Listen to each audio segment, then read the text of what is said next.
Hey everybody, I had an interesting question today, and it was about someone who might want to buy our RV. We have listed it because working on building a house that we no longer need the RV for. Anyway, the question was, can it run off solar, like including the air conditioners and things?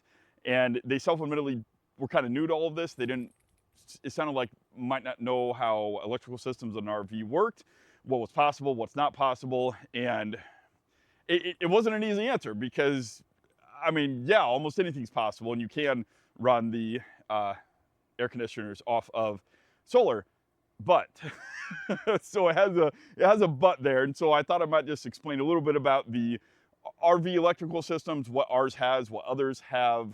There's a lot you can do with solar, but let's first talk about the electrical system that this RV has. Right now, the state of this RV is the solar panel on top pretty much only charges the battery. Uh, the solar panel comes down there to a charge controller, which, if you're not familiar with the term, a solar charge controller, oh, wrong way. A solar charge controller converts whatever voltage is up there on the panel to whatever voltage your DC bus system is. In this case, it's just a 12-volt battery. So on this RV, pretty much anything you see on this panel is going to be what you can do with that 12-volt battery. And that's pretty much it.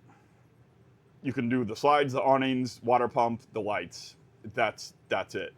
Some inverters have, they typically come with a label, but they basically say it's an inverter outlet. This RV does not have an inverter.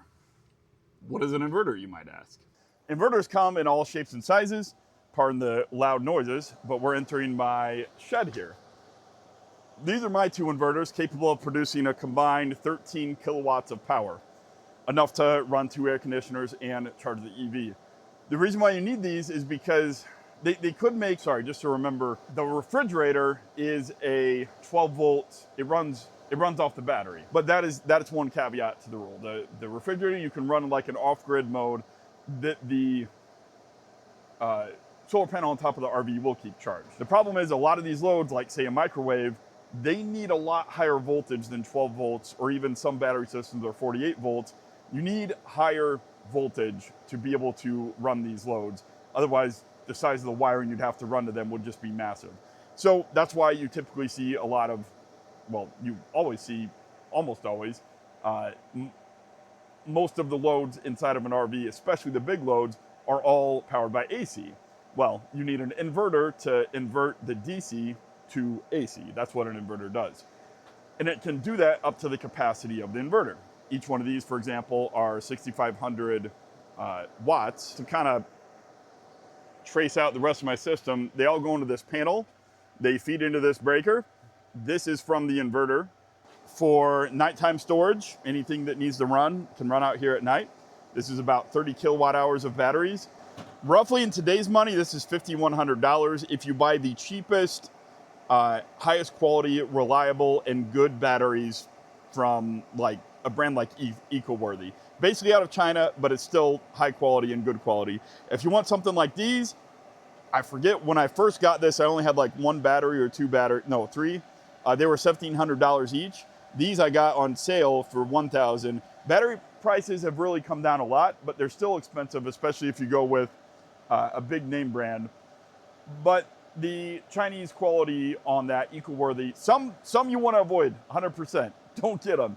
But other batteries are just fine, and they do make high quality products out of China. You could actually see Guy's video on a teardown and why this is a sound construction versus a lot of the other cheap Chinese batteries that he reviews. I can link that below. He's an awesome guy. I watch his videos for fun, even when I'm not buying any solar stuff, because it's just fun to watch people tear apart stuff and look at the construction.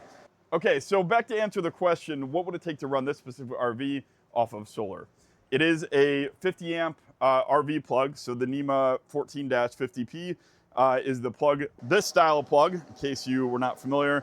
You got the ground on top there, and then this is one phase, that's the second phase, and then this would be neutral on the bottom.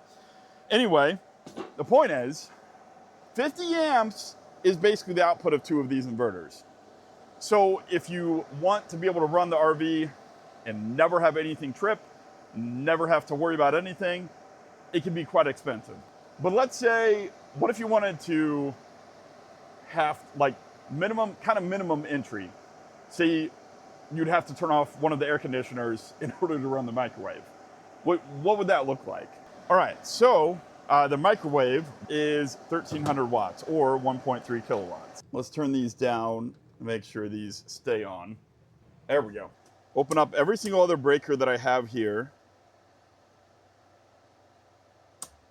So that's to the RV with the 2 air conditioners and maybe Holly's phone plugged in. Nothing really else. That's to the car charger. I already know what that is because I calculated that. And then obviously this is coming from this is what we're figuring out. At this moment, the total load is, whoops, I just switched out of it. 11.6, okay, 11.7. It's holding pretty steady at 11.7. So 11.7 kilowatts minus, we have to subtract our car charge from there, which I just did from this. This is what it actually is. I opened up every breaker other than the EV breaker, which is this one, and I measured it for a while, and I took the average. It measured, those were the watts for, more than 10 seconds. Basically like 30, 45 seconds. So that's roughly what the EV is. Side note, that's what the car is actually charging at. This is the inefficiency built in to the charging. This is the juice that the car is actually receiving. The battery is actually receiving in the EV, and this is what the output is at the inverter. So, as a side note, that's actually pretty good because most of the time it's like a 10% thumb rule. This is actually around only 5.5% losses. That's not bad. A lot of the times, like whenever I do math for the car at home, I typically add 10% extra. So this is only 5% losses. That's not bad. So it was 11.8 kilowatts minus that 9.1. And this would equal 2.7. In case you're unfamiliar with how power works, which this matters if you start getting really close tolerances.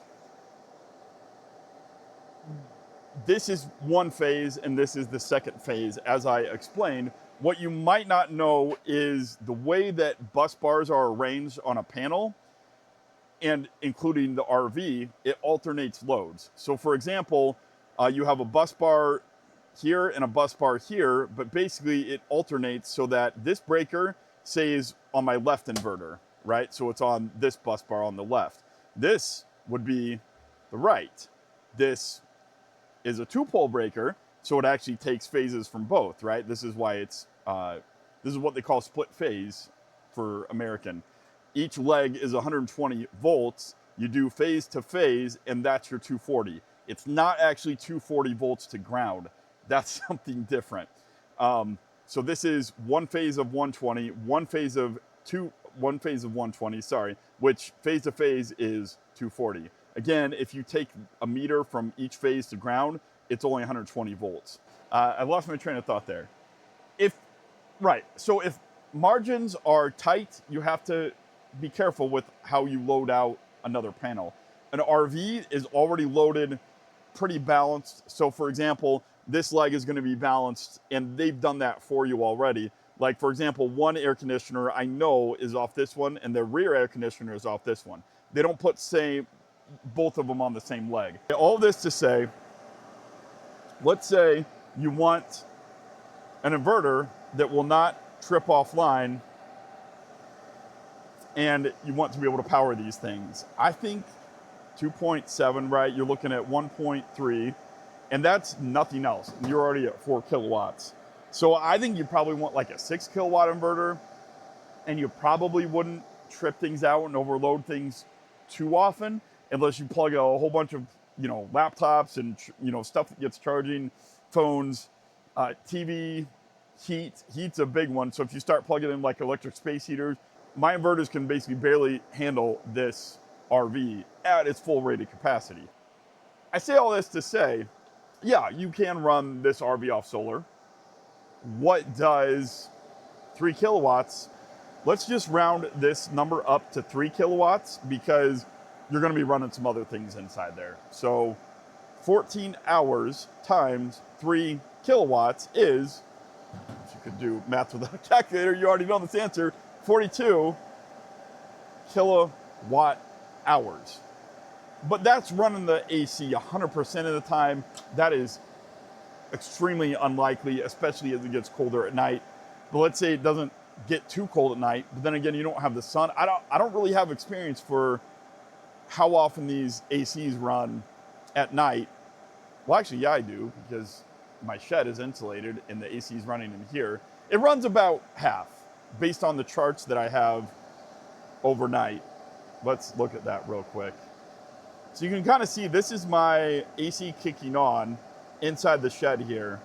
So actually that's less than half. But let's say the RV is a little less insulated than the shed. Let's say it runs half the time. Or actually, why not like 2/3? That's even more conservative. So let's just do 0.66 times that 42 number, and you're gonna be at 27 kilowatt hours. The 27 kilowatt hours, that's kind of worst case scenario. I've stayed out here on night shift and on day shift, i.e. sleeping at night and sleeping during the day, and I've never run out of batteries. The closest I got to running out of batteries was when I was low on propane. I didn't run the propane heater.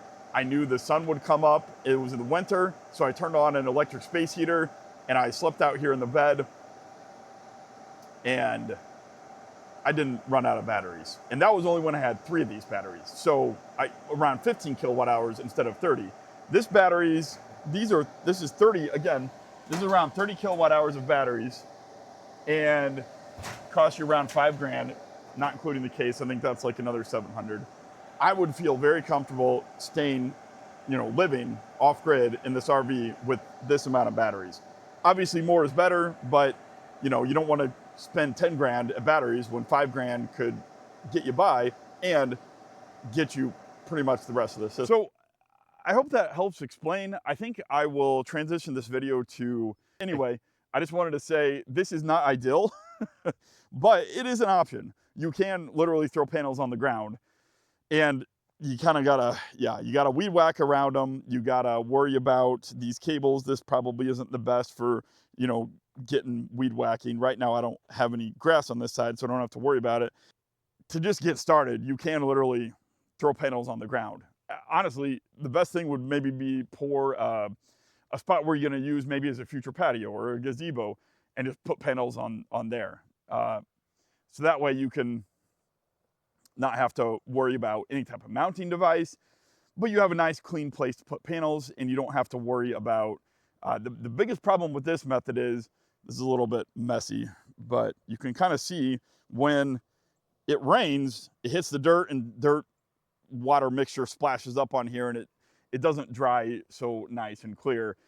So that's one thing. And then obviously the other thing is the weeds. And you can see here on the south side of the panels, I have some taller grass growing. Well, that's eventually going to be a problem. I'm going to have to mow in there or weed whack and use a leaf blower.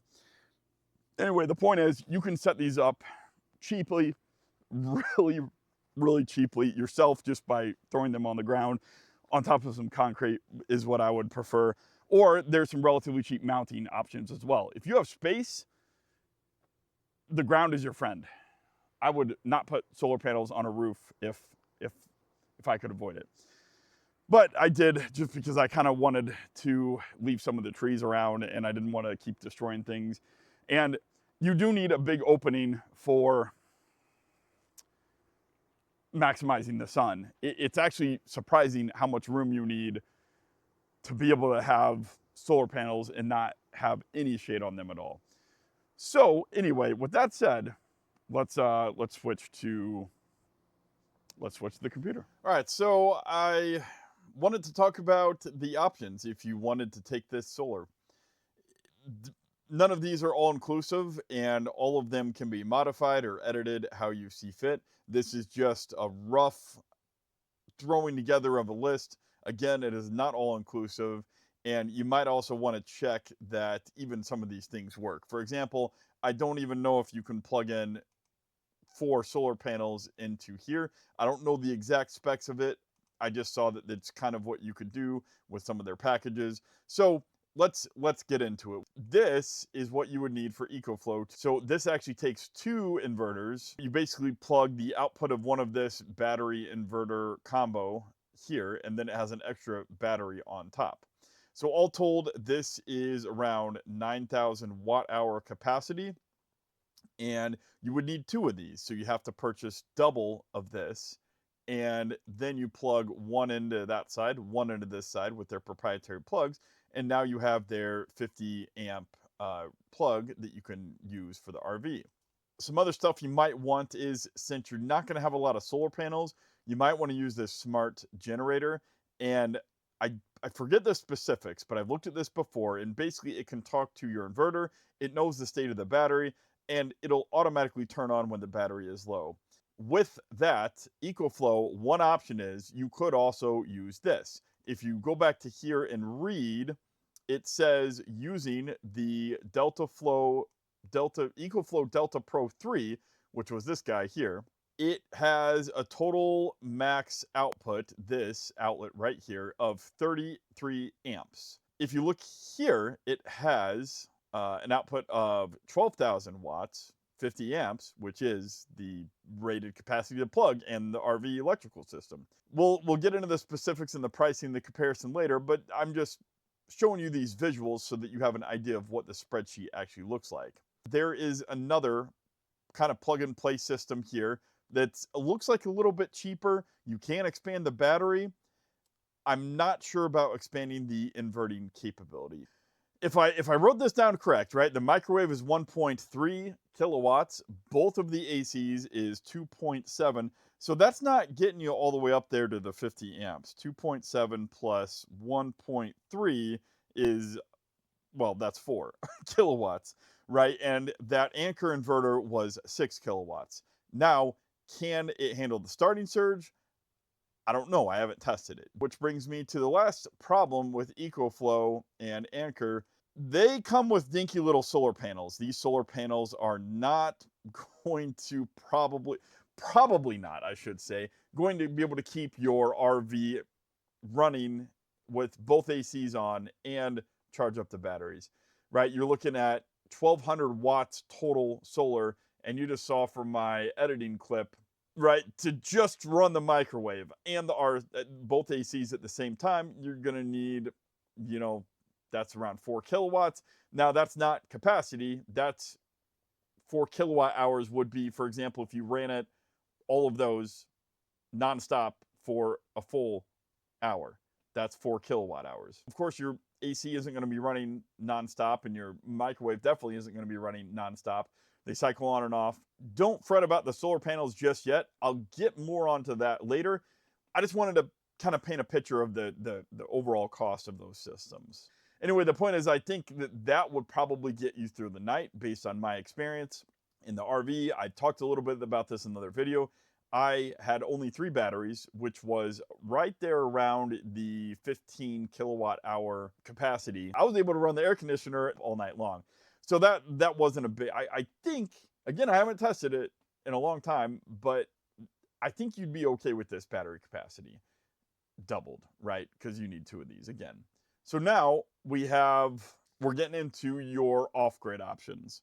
Again, I explained it a little bit in the video, but an off-grid inverter still has a grid connection or a generator connection so that you can wire them directly into here.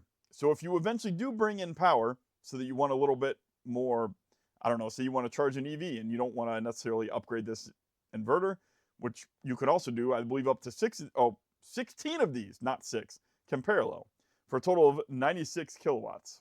Just for reference, the normal house service is 200 amp panels now with brand new houses, and that is gonna come around to 48 kilowatts. So if you have a 100 amp panel at your house, well then, divide that by 2 and now you're at 24 kilowatts. Just to kind of give you a perspective of how powerful or not these inverters are when we're talking about power usage. The point is, this is getting a really long conversation. The point is that you'd have to buy a shed for these because these are not outdoor units. You can see the fans actually on this side, right? Yeah, so this is not weatherproof, weather tight. You could buy this battery if you're putting it inside of a shed. So $3,300 gets you 14.3 kilowatt hours. If you're doing it outdoors, this inverter doesn't work outdoors, but this one does. This is what they call a hybrid inverter, which means it can use the battery. So you have battery backup, and it can also export to the grid. So if you ever think that you might bring on power and you ever want to be able to export to the grid, or maybe you just want to be able to put this outdoors and not have to build or buy a shed or some little, shack, some weather tight enclosure, well, then you can buy this one and just put it on a pole and leave it outside and call it dandy. And you could use, right, this battery with it. So again, I'll have these options all on the list and we'll go over them. I will say, and that's why I didn't talk too much about the solar panels with EcoFlow, because EcoFlow makes this. This is the connector. They call this an XT60 that plugs into the back of your EcoFlow portable power station, right? There's what I was trying to highlight. So this should work for the EcoFlow Delta. I don't know if it works for that Pro, the bigger one. I would assume so, but again, not sure on that. Do your own research. This is just to say that EcoFlow, and I would assume Anker would have something similar, but they have an adapter that allows you to plug MC4 connectors into your EcoFlow. These are, if you do the math, roughly $100 a panel. $100 for a 380 watt panel. I'll say it again, it's $100 for a 400 watt, 380 watt panel. That's a massive price difference. I'm getting exhausted, and all I'm doing is talking about something that I love. You can literally throw the panels on the ground, and that's fine. If you want a little bit more permanent of a structure, something that you can easily like weed eat around without hitting the edge of the panel, I recommend this system. This is probably the easiest system for someone who might not be super into do-it-yourself or wanting to construct something. You just plop it down, you fill it with ballast, and you're good to go. That's one example. It's probably the most do-it-yourself friendly for someone who doesn't want to put together something like this. This would be epic and amazing. You can park cars under or just use it as a gazebo. There's really a lot of options. That brings us to, I think, man, I really hope that I didn't confuse anybody. All right, everybody, this is my 5th time trying to record this section after 2 wasted hours of my life and, trying it again on a new day. Here we go. I think the problem is I'm trying to solve everybody's problem when I don't know what their needs are individually, and I don't know their tolerance for do-it-yourself and their budget. And there's just so many variables even within those things that, oh my goodness, I can't answer these questions for everybody, and I shouldn't need to. I'm just trying to answer the question, can you power an RV with solar? The answer is yes, but, and here's basically 3 options to do it. So I'll just stop trying to include caveats and variables. Just know that if you try to do this yourself, make sure you read up and read all the facts. For example, I'll go into one brief aside about the things that you need to check, and then you just need to read the literature yourself. If, for example, you buy that adapter for MC4 to whatever kind of special connector plugs into these for the solar panels and decide to plug in these solar panels, one really important thing that you need to look at is volt open circuit.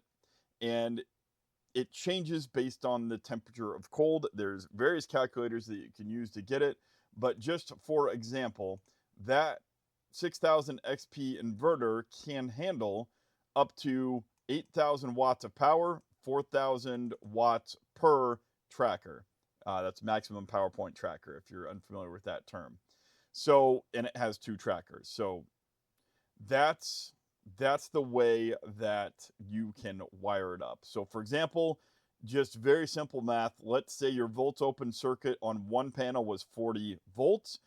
If you put 10 of those in series, that would be 400 volts. You do the math based on the information on the back of the panel and in the panel literature. that says things like temperature correction, something coefficient, I forget. You put those into a calculator and you say, based on negative 10 degrees, which is the worst historically temperature in 100 years, it will get to 470 volts or whatever it is. And you make sure that you're within this safety margin. It doesn't list volts open circuit for the EcoFlow, but I would assume, and again, this is where you can get in trouble and you want to do your checking. I would assume that volts open circuit means, where is their solar PV? Solar charging input. So 150 volts is their high PV input at 15 amps. So you need to do your math there. That's one of the things I've noticed though. These smaller portable power stations, they do not have very high voltage PV input unless it is this guy. This guy is probably the only one that could power the RV without really having to use a generator. If you look here, it's 4,000 watts of solar max on the 450 volt circuit. So you could basically do that same daisy chain of panels, assuming the same voltage input, maybe one panel less since it's slightly less voltage there. Let's get back to the spreadsheet. That's just an example of some of the things that you need to look into yourself. Make sure that you are doing it correctly. And those are also things that Signature Solar or Current Connected could help you come up with. They will help you do the math to make sure that you're not going to let the magic smoke out. That's very important. Okay, so just to wrap up, you have option kind of one, I'm calling it, the plug and play option. And just remember, you can substitute, if you want more PV, you can sub this over here for these panels, right? And then you get yourself a massive PV system, a few extra panels in case, other projects in the future. So adjust this as you need. You don't have to buy full pallets. You can buy individual panels. With these smaller options, I honestly wouldn't worry about buying a pallet of panels because it has very little solar PV input anyway. I would just stick with these little portable panels and then just run the generator at night. And then you also have a system that you can take portable with you on the road, on vacation or car trips or camping. This one, I honestly probably wouldn't do. It is attractive because it has that 240 volt plug built right in, if you recall. But the downside is it's kind of bad because I don't see the ability to expand the inverters. Maybe you can, but really the issue is that PV input. I think it could work short term, probably not the best semi-permanent solution if you want to be able to live in the RV and never have to really worry about a generator. This is the option that I would personally do, and it's actually the option that I basically have. I built a shed. You could probably just buy a shed from Lowe's. You just need to keep these out of the weather and out of the dust, that kind of thing. And don't let them get too hot. I actually put an air conditioner in the shed that I built. This has expandability.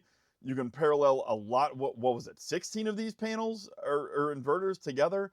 I mean, you could pretty much run any possible outdoor, like future home, pool, like anything you wanted if you upgrade and keep upgrading. I should note there's also a 12, there's a 12,000 XP with 12,000 watts that has like 21, I think it's 21,000 watts of solar versus 8,000 that this one has. It's a lot more capable. And if you really didn't ever want to have to worry about the RV tripping offline, you could do that one because that one is going to be your 50 amp outlet and the RV will never trip offline. And that's actually, I have about 13,000 watts of inverting capability. It's enough to run the RV. I've never once tripped the RV offline. And I'm also charging an electric vehicle with 13 kilowatts. So if you think that you have more power needs out there than just the RV, then by all means get that. But this is just to kind of show you what a minimum case scenario would be. That 12,000 XP, I believe, is around 2,500 bucks, by the way. This one, remember, is rated for outdoor, and I believe it's also, I know the inverter is, I think the batteries are too EMP protected, which is a nice little bonus. I think I'll try to stop talking now. Just to recap one more time, the specifics of my RV and most RVs, I would imagine, are somewhat similar. Both air conditioners running is around, call it 3 kilowatts, say 1,500 watts for each unit. That can go up or down based on your individual units and efficiency. But then you have the microwave, which was around, I think it was 1,700 watts, and that's just for those units. If you're doing other things in there, I would probably say you want an inverting capability of 5 to 6,000 watts. And that's kind of considering for the summer. In the winter, it's actually less power usage because it uses propane heat, and it uses a little bit of electricity for the blower to, blow things through the ducts on the floorboard registers. But, the bulk of the energy there is from the propane heater, and the water heater is also propane. The stove is propane. The really only other big load in there is the built-in little heater, the fireplace electric heater. I mean, obviously you can run it without turning the heat on, but if you turn the heat on, that thing sucks down a lot of energy. It's not efficient. And if you wanted to be able to put space heaters in there in the winter without having to refill propane, well, you also get less sun in the winter. Then you're looking at a whole new ball game of how much inverting capability, or really more, I'd say, battery capacity that you would need. I hope that gives you enough to think about, and just all the different considerations that you need to come up with before you decide how much you need to spend to power this RV with solar, or any RV, or anything with solar.